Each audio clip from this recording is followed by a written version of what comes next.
A Igreja Boas Novas em Guarabira convida você a se tornar um patrocinador desse canal e da obra missionária em Guarabira, com a sua melhor oferta, para que possamos fazer mais e melhor. Por ser um ministério independente, sua participação é muito importante para a expansão do Evangelho do nosso Senhor Jesus Cristo. Plante a sua semente de fé através do número da conta ou da chave Pix. Nós pegamos o nome dessa pessoa e colocamos no caderno de oração. Vamos para a mensagem de hoje. From our archives, the Billy Graham Classics. Agora, esta noite, quero que você abra comigo uma passagem familiar das Escrituras. Gálatas capítulo 6. Gálatas capítulo 6 e o versículo 14. Mas longe esteja de mim gloriar-me, a não ser na cruz de nosso Senhor Jesus Cristo, pelo qual o mundo está crucificado para mim e eu para o mundo. Logo após a guerra, Cliff Barrows e eu nos reunimos. Ele liderou o canto e eu fiz a pregação. E a esposa dele e a minha esposa, nós quatro, fomos para a Inglaterra. E moramos na Inglaterra durante o inverno de 1946 e 1947. Agora, naquela ocasião, Londres estava quase totalmente devastada. E uma das coisas que mais me lembro é que no meio de toda aquela devastação, depois da guerra e depois de todos aqueles escombros, estava a Catedral de São Paulo. E no topo da Basílica de São Paulo havia uma cruz. Me lembro de quando a Catedral de Covent estava sendo construída, porque tinha sido destruída durante a guerra e estava quase concluída. Uma cruz foi baixada de helicóptero e colocada no topo. Uma enorme cruz de madeira de 25 pés acima e de altura.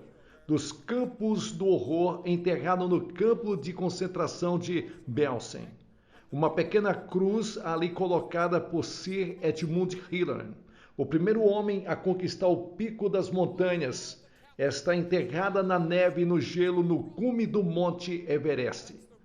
Agora muitos de vocês são muito religiosos e gravaram uma cruz em suas Bíblias ou usam uma cruz no pescoço.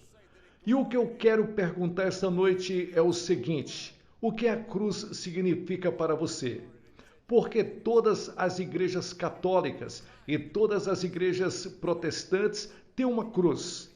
Essa é a única coisa em que concordamos e chama-se a cruz. Todo o mundo cristão olha para a cruz.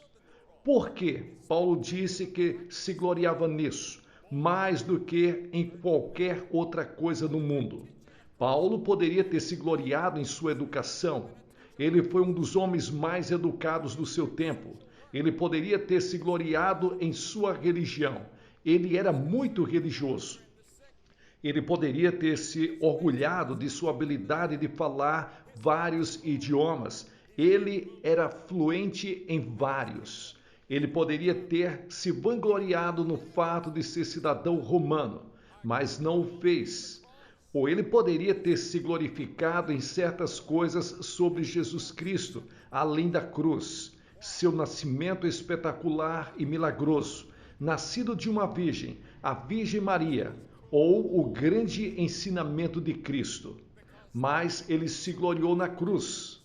Ainda hoje, os educadores dizem que nunca houve um professor como Jesus Cristo, ou o seu grande trabalho social, a sua compaixão pelos pobres e necessitados, a sua preocupação pelos famintos e pelos doentes, a sua espantosa ressurreição dos mortos, a sua glória futura, quando ele vai voltar e governar o mundo, e o seu reino virá.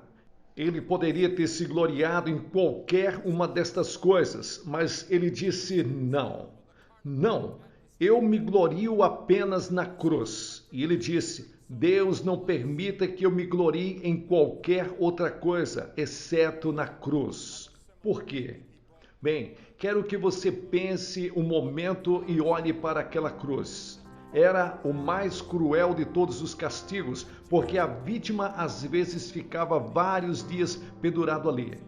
Demoravam vários dias para morrer, e nesta ocasião estavam sendo crucificadas 3 pessoas, 2 ladrões, assassinos e Jesus no meio.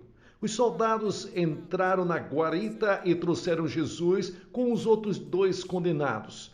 Eles foram espancados 33 vezes ou 39 vezes, nas costas nuas, com tiras de couro com bolinhas de aço nas pontas. Uma coroa de espinho foi colocada na testa de Jesus. Uma cruz foi colocada em suas costas. A procissão começou. Jerusalém estava repleta de uma atmosfera carnavalesca naquela época, e a procissão percorreu as ruas principais para que todos pudessem ver o criminoso e serem avisados de um destino semelhante caso eles violassem as leis de Roma. Uma grande multidão estava seguindo. Apenas alguns amigos de Jesus o seguiam, e Jesus ficou enfraquecido pela perda de sangue e caiu. E assim, Simão de Cirene, um africano, ajudou-o a carregar a cruz. Os soldados cumpriram rapidamente e metodicamente a tarefa de cravar os pregos em suas mãos e a estaca em seus pés. A multidão circula, zombando. Ele salvou os outros, a si mesmo não pode salvar? Eles riram, zombaram e zombaram dele. Desce, faz mais um milagre, disseram eles. Mas ele não fez isto, ele ficou lá. E você sabe por que ele ficou lá? Por causa de você. Porque ele te ama, porque ele ama você. Somente Jesus Cristo, ele é a pessoa que pode trazer o perdão para os seus pecados. Ele estava carregando nossos pecados na cruz do Calvário. As pessoas me perguntam constantemente enquanto escrevem: existe alguma esperança para mim? Cristo pode me salvar? Prostitutas, alcoólatras, ladrões, assassinos, presos, pessoas cheias de preconceito racial, pessoas que carregam no coração o antissemitismo. Existe alguma esperança para mim? Pessoas que fizeram muitas coisas mais, tanto corporativamente quanto privadamente. Existe alguma esperança para mim? Um bispo de uma igreja outro dia, de outro país, veio até mim uma vez, há alguns anos, e me disse que não acreditava que fosse salvo. Ele disse: estive na escola teológica na Inglaterra. Ele disse: já sou bispo. E disse que há muitos anos ele estava servindo na paróquia. Mas ele disse: tenho tantas dúvidas de que meus pecados estão perdoados e de que irei para o céu. E ele disse: vim até você para perguntar se você poderia orar por mim. E muito simplesmente falei com ele como se fosse uma criança, como se nunca tivesse ouvido o evangelho antes. As lágrimas escorreram pelo seu rosto e ele se ajoelhou e fez uma oração muito simples, que indica que ele estava arrependido. Isto indica que você pode ser um clérigo, estar na igreja, mas não ter a certeza da salvação. Conheço um homem em St. Louis, pastor de uma grande igreja. Ele se converteu a Cristo por meio de sua própria pregação. Ele nunca conheceu a Cristo antes e, de repente, o Espírito de Deus falou com ele. Conheço um homem aqui em Boston que era pastor de uma igreja que estava morrendo. Ele teve uma educação brilhante e um de seus grandes seminários teológicos aqui. E a filha dele ficou doente e ele pensou que ela estava morrendo. E ele disse: Senhor, se tu salvares a minha filha, se o Senhor a curar, eu vou seguir o teu filho Jesus Cristo. Eu vou me voltar para a Bíblia e não pregarei nada além da Bíblia. Eu aceitarei a tua palavra como a palavra da fé. E isto aconteceu. Dentro de um ano, sua igreja estava lotada. Agora ele é pastor de uma grande igreja na Flórida. Alguns de vocês o conhecem. Paulo glorificou na cruz, porque é o único caminho de salvação. Era ali que ele se gloriava. Nada mais salvará. A cruz é o único caminho. Existe um caminho, diz a Bíblia. Existem outros caminhos de salvação? Nós somos ensinados pelos professores. Isto parece certo, mas o fim disso é o caminho da morte. Há um caminho, e esse caminho é só um caminho, o caminho da cruz. E essa é uma das razões pelas quais as pessoas não gostam de falar sobre a cruz ou sobre a exclusividade da salvação.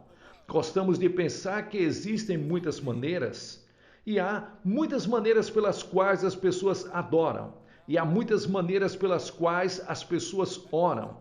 E Deus ouve as orações de todas as pessoas em todo o mundo. Quem invocar o nome do Senhor será salvo, será ouvido. Mas há apenas um caminho descrito na Bíblia. E eu, como ministro do Evangelho, devo declarar-vos o que o apóstolo Pedro disse. Portanto, agora, não há um outro caminho debaixo do céu pelo qual devamos ser salvos. Jesus disse, eu sou o caminho, a verdade e a vida. Ninguém vem ao Pai senão por mim. Eu não disse isso, Jesus disse isto. Jesus disse, como já citei, entrai pela porta estreita, porque larga é a porta e espaçoso o caminho que leva para a perdição. E muitos são os que entram por ela, porque estreita é a porta e difícil o caminho que conduz para a vida, e poucos são os que o encontram. Observe, ele diz que é difícil. Não é fácil seguir a Jesus Cristo. Você paga um preço. Ele disse, se você não está disposto a negar-se a si mesmo e tomar a cruz, você não pode ser meu seguidor. Veja, gostaríamos de algo mais barato, algo mais fácil. Suas exigências eram tão altas que muitas pessoas se recusaram a acompanhá-lo.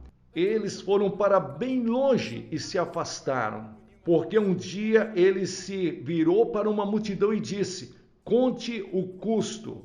Conte o custo. Se você me segue, isso significa que eu me torno o Senhor da sua vida. Se você me segue, isso significa que você se tornará o meu aluno, meu discípulo, e deverá cumprir os meus comandos. Você tem que me amar. Amar mais do que você ama a sua própria família. Você tem que amar o seu próximo.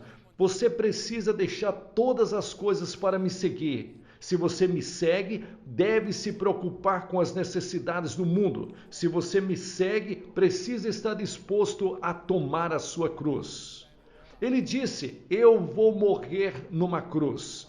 Eu vou ser executado. Isso significa que você está disposto a voltar para a sua escola, voltar para a sua casa, voltar para a sua vizinhança e dizer às pessoas que você conhece a Cristo. Deixe-os ver Cristo em você. E isso não será fácil, mas se você fizer isso, Ele estará com você. Ele não pede para vivermos a vida cristã sozinhos. Não posso viver a vida cristã. Serei honesto com você. Não posso fazer isto. Mas Cristo pode vivê-lo através de mim, se eu permitir. E Ele pode produzir o fruto do Espírito. Ele pode me dar um amor, uma alegria e uma paz que nunca encontrarei em nenhum outro lugar do mundo. Ele pode me dar a certeza da vida eterna. Agora, Jesus também nos adverte que nem todo aquele que me diz Senhor, Senhor, entrará no reino dos céus, mas aquele que faz a vontade de meu Pai que está nos céus. Muitos me dirão naquele dia, Senhor, nós pregamos em teu nome expulsamos demônio, em teu nome fizemos muitas obras maravilhosas. E ele vai dizer, afastai-vos de mim, malditos, porque vocês praticam a iniquidade. Veja, você pode ir à igreja, pode ser uma pessoa muito maravilhosa, mas talvez você nunca conheceu a Jesus Cristo. Conheço muitas pessoas que vivem vidas morais que não são pessoas agnósticas e não são pessoas ateus. Mas chega um ponto, chega um momento, em algum lugar em que você deve receber Cristo em seu coração. Paulo se gloriou na cruz porque ela expressa a profundidade do pecado, porque mostra o amor de Deus, porque é o único caminho de salvação. E em quarto lugar, porque ele sabia que ela dava uma nova dinâmica à vida. Depois de passar pela cruz, você nunca mais será o mesmo. Portanto, se alguém está em Cristo, nova criatura é. As coisas velhas passaram e coisas novas estão acontecendo, diz a Escritura. Você nunca mais será o mesmo quando você vier a Cristo. Lembro-me da noite em que eu vim a Jesus Cristo. Fiquei com cerca de 300 ou 400 outras pessoas e assumi meu compromisso com Cristo. E enquanto eu estava ali, me senti um idiota. Comecei a me virar e para voltar. Uma mulher ao meu lado estava chorando e eu não chorei. Não senti nenhuma emoção, exceto medo. Medo de ficar na frente de tanta gente. Mas fui para casa naquela noite e lembro-me de que era uma noite de lua e morávamos numa fazenda e eu olhava para o campo, para a floresta. E eu sabia que algo tinha acontecido comigo naquela noite. Eu não sabia o que. Se você tivesse me perguntado no dia seguinte o que eu senti naquela noite, eu não saberia dizer para você. Agora eu sei. Aquele primeiro passo foi tão fraco e minha fé estava tão fraca e eu tive tantas dúvidas, mas, meu Deus, a transformação que começou a ocorrer em minha vida ao longo de um período de tempo foi tremenda e ainda está funcionando e crescendo e ainda estou aprendendo e ficando cada dia melhor. E então, em quinto lugar é uma motivação para o serviço, uma motivação para o serviço. Você viu Madre Teresa recebendo esse prêmio? E então ela ganhou o Prêmio Nobel da Paz, há 2 ou 3 anos atrás. E ganhou tantos prêmios. E ela disse, devo tudo à cruz. Martin Luther King recebeu o Prêmio Nobel da Paz e lhes perguntaram algo sobre isso. E ele disse, foi construído sobre a pregação evangélica do meu pai. Conheço o pai dele e conheci Martin Luther King, é claro. E seu pai sempre pregou o evangelho e acreditou na cruz, assim como Martin Luther King Jr. Você conhece a Cristo? É uma motivação para o serviço. O que motiva a sair e ajudar os famintos, os pobres, os oprimidos? O que motiva? Meu filho passa grande parte do seu tempo no terceiro mundo, ajudando os pobres e necessitados, indo a pequenos hospitais e enviando médicos para ajudá-los. Ele estava num daqueles barcos no mar da China, ajudando a resgatar aqueles refugiados há alguns anos. O que o motiva? Porque ele vai para algum lugar na África ou atravessa todas as coisas que acontecem na Nova Guiné, ou atravessa a Índia, Bangladesh, ou alguns desses lugares para tentar ajudar. Porque ele ama a Jesus Cristo. É Cristo quem o motiva. A quem você ama? Quem motiva você? Ou você tem alguma motivação para ajudar os outros? E então Paulo gloriou-se na cruz, porque sabia que ela garantia uma vida futura. A cruz foi seguida pela ressurreição. Mas Deus estava em Cristo, reconciliando consigo o mundo. E a Escritura nos diz e nos fala de um hino que é cantado no livro do Apocalipse, capítulo 5. E cantavam um novo cântico dizendo, digno és de tomar o livro e de abrir os seus selos, porque foste morto e redimiste pelo teu sangue, trazendo povos de todas as tribos, línguas, etnias e nações, e fizeste de nós para o nosso Deus um reino de sacerdotes, e reinaremos sobre a terra. Que futuro glorioso temos por causa da cruz. Alguns de vocês estão assistindo pela televisão. Pegue esse telefone e ligue para o número que você está vendo na tela agora e converse com as pessoas e diga a elas sobre a sua necessidade e compartilhe com elas e elas falarão com você. E você pode encontrar Cristo esta noite ou pode encontrar ajuda para os seus problemas ou para as suas necessidades, seja qual for. Agora, qual foi a atitude da multidão que estava lá naquele dia? Cristo morrendo na cruz. Primeiro, houve a atitude de apatia. Sentando-se, eles o observaram ali. Isso é indiferença. Muitos aqui esta noite são completamente indiferentes ao que eu estou dizendo e ao Evangelho.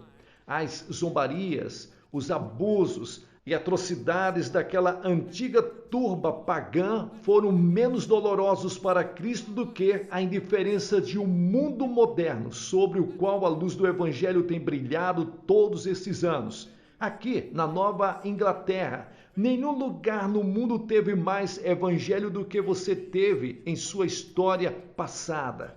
Quantos hoje são indiferentes? A quem muito é dado, muito será exigido. Veja, será exigido mais de você. Onde você tem o Evangelho por tantos anos e tantas Bíblias que as pessoas possuem, tantas igrejas e agora a televisão, o rádio, do que aquelas pessoas na China não têm essa oportunidade. Pessoas em outros países, países que não têm o Evangelho tão livremente como temos hoje. E depois a atitude do cético e do cínico. E os que passavam o insultavam, balançando a cabeça e dizendo: "Ah, você que destruiu o templo e o construía em 3 dias, salve-se dessa cruz." E há céticos aqui esta noite, eu sei disso. Tivemos muitos céticos vindo à reunião e sua vida mudou. Lembro-me do grande cientista da Universidade de Minneapolis, que ficou cético. Mas 3 dias depois daquele culto, ele encontrou Cristo e se tornou um maravilhoso professor de Bíblia no corpo docente da universidade. Depois, há a atitude que salva. Ora, junto à cruz de Jesus estavam ali sua mãe e a irmã de sua mãe. E depois houve a atitude do centurião que disse: "Verdadeiramente, este é o Filho do Deus vivo." Minha esposa nasceu e foi criada na China. E em chinês a palavra venha é escrita com 3 caracteres, cada um dos quais é uma cruz com uma pessoa nela. Esta noite estamos traduzindo em chinês, mandarim e cantonês. A cruz, em todas as línguas, significa venha para a cruz. Encontre a salvação. Venha para a cruz e encontre paz. Venha para a cruz e encontre perdão. Venha é o convite de toda a Bíblia. Vinde a mim, todos os que estáis cansados e oprimidos, e eu vos aliviarei. Venha para a cruz. Estou pedindo a você esta noite para vir à cruz. Você diz: "Bem, o que eu devo fazer?" 3 coisas. Cristo pagou o preço na cruz. Ele foi ressuscitado dentre os mortos. Este é o cerne da questão. É aquilo que é chamado de boa nova, o Evangelho. A boa notícia é que Deus ama você. Ele deu seu Filho para morrer por você. Ele lhes perdoará os seus pecados. Ele lhes dará a vida eterna esta noite. Você não precisa esperar até amanhã. Essa é a boa notícia. Você deve recebê-lo agora. Como você recebe a Jesus Cristo? Primeiro, arrependendo-se do seu pecado. Isso significa virar-se, mudar o seu pensamento, mudar sua mente, mudar a sua atitude e mudar o seu modo de viver. Deixe Cristo vir e estar no controle de sua vida. Isto é arrependimento. Dizer a Deus: "Eu pequei, eu sinto muito por isso, me perdoe." Isto é arrependimento. Mas então você deve recebê-lo pela fé. E a palavra fé pode fazer você tropeçar. Fé significa que você se compromete totalmente com Cristo. Assim como estou nesta plataforma e o meu corpo está comprometido com ela, então você fica com toda a sua vida. Você entrega tudo isto a Jesus Cristo e confia nele. E tudo que você tem, você coloca em Cristo. Sua esperança está nele e somente nele. Ele se torna aquele em quem você confia totalmente e completamente para a sua salvação. Certa vez, houve um ministro pregando sobre o ladrão na cruz. Um homem gritou da congregação e disse: "E aquele ladrão na cruz?" E rápido como um raio, o ministro disse: "Qual ladrão?" Porque, veja você, um morreu e se perdeu, e um morreu e foi salvo. E essa é a única história de arrependimento no leito de morte em toda a Bíblia. Então, é melhor você não esperar. A Bíblia diz: hoje é o dia da salvação. Agora é o tempo aceitável. Em nenhum lugar na Bíblia há uma promessa de amanhã. E Jesus disse que você deve fazer isso publicamente. Ele disse: se você não estiver disposto a me reconhecer publicamente diante dos homens, eu não o reconhecerei diante de meu Pai que está nos céus. Essa é a razão pela qual peço às pessoas que se apresentem publicamente. Veja, o fato de você se apresentar não o salva de fato. Está se apresentando como um símbolo de uma decisão interior que você está tomando em seu coração. Você está vindo e ficando com Cristo na cruz e dizendo, quando você vem: eu me arrependo do pecado, eu quero uma mudança, eu quero o perdão de Jesus, eu quero uma nova vida. Vou pedir-lhes agora mesmo que se levantem e façam o que vimos milhares de pessoas na Nova Inglaterra fazerem. Vou pedir que você venha e fique na frente dessa plataforma e dizer quando está vindo: quero saber que os meus pecados estão perdoados. Quero saber quando sair deste estádio que Cristo está comigo e que Cristo me perdoou e que vou para o céu.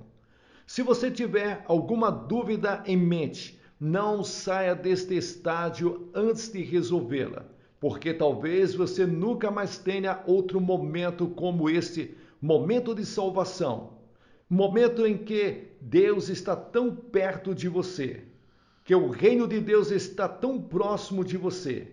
Você não está aqui por acaso. Acredito que você está aqui na providência de Deus. Você se levanta e vem agora mesmo. Nós vamos esperar por você. Centenas de vocês, rapidamente. Vou pedir para que ninguém saia do estádio.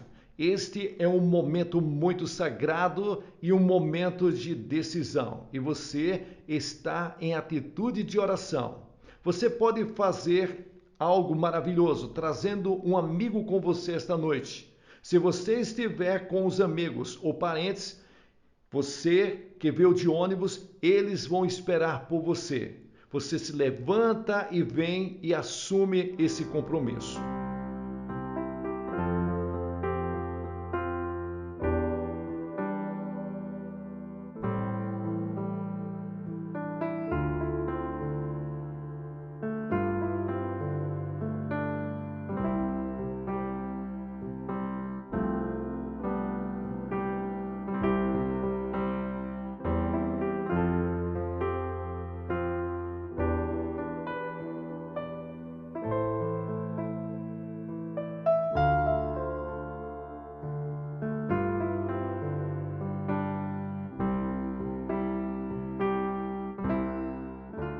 Você que está assistindo pela televisão, você pode ver aqui em Boston, Massachusetts, muitas centenas de pessoas vindo para assumir seu compromisso com Jesus Cristo. Você pode assumir seu compromisso exatamente onde você está. Apenas diga sim a Jesus Cristo. Deus o abençoe. Não deixe de ir para a igreja no próximo domingo. Pessoal, aqui é o pastor Gilson Soares, da Igreja Boas Novas, em Guarabira, fazendo aqui as locuções das mensagens do reverendo Billy Graham. Você que chegou até o final desse vídeo, dê um like para abençoar o canal. Compartilhe com outras pessoas. Veja se você está inscrito no canal Boas Novas Guarabira. E plante uma semente de fé através da chave Pix ou do número da conta que aparece na descrição para que possamos fazer mais e melhor. Que Deus abençoe a todos vocês.